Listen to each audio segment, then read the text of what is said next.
এই যে কোটা আন্দোলন নিয়ে চলতেছে না এখন সংগ্রাম, আপনি কি জানেন এই যে কোটা আন্দোলন, কোটাটাই তো ইসলামে জায়েজ নেই। মেধাবীদেরকে দিয়ে যদি আপনি একটা জায়গা সাজান, ওখান থেকে মেধাবী লোক বাইর হবে। আর আপনি যদি স্বজনপ্রীতি করেন, ওই জায়গায় কি মেধা পাওয়া যাবে? একটা স্কুলে ভালো শিক্ষা ব্যবস্থার জন্য ভালো শিক্ষকের দরকার আছে না নাই? একটা সমাজকে পরিবর্তন করতে হলে একজন ভালো নেতা লাগবে। একটা দেশকে পরিবর্তন করতে হলে একজন ভালো মানের কি নেতা লাগবে। ওমরের মতো, আবু বকরের মতো, উসমানের মতো লাগবে। হযরত ওমর রাদিয়াল্লাহু তাআলা যেদিন শহীদ হন, একজন মহিলা নদীর ঘাটে তার ছাগলের পালকে পানি খাওয়াইতেছিলেন। তখন তো আর টেলিফোন নাই, মোবাইল নাই, ইথার নাই। মহিলা দেখলেন তার বকরির পালের উপর একটা বাঘ এসে হানা দিলেন।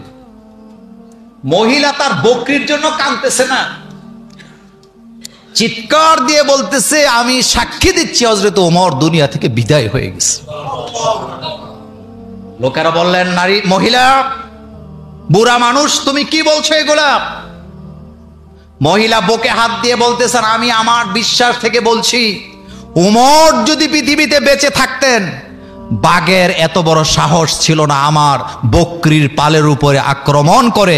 খবর নিয়ে দেখো ওমর দুনিয়াতে নাই। খবর নিয়ে দেখা গেল সকালবেলা হযরত ওমর শহীদ হয়ে গিয়েছে।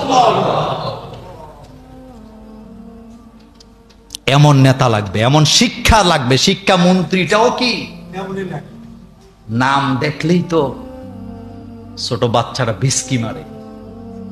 কি শিখবেন? কি শিখবেন? ডক্টর মোহাম্মদ শহীদুল্লাহর কথা কি মনে পড়ে না?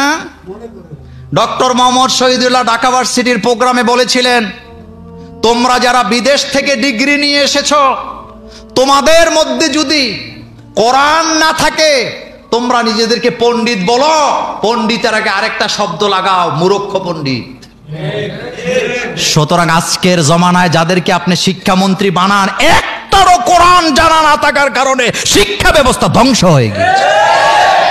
আপনি মূর্খ পণ্ডিতদেরকে মন্ত্রী না বানায় একজন আলেম, বিজ্ঞ ডক্টরেট করা আলেমের অভাব বাংলাদেশে নাই। একজনকে শিক্ষামন্ত্রী বানায় দেখেন, শিক্ষা ব্যবস্থার পরিবর্তন হবে।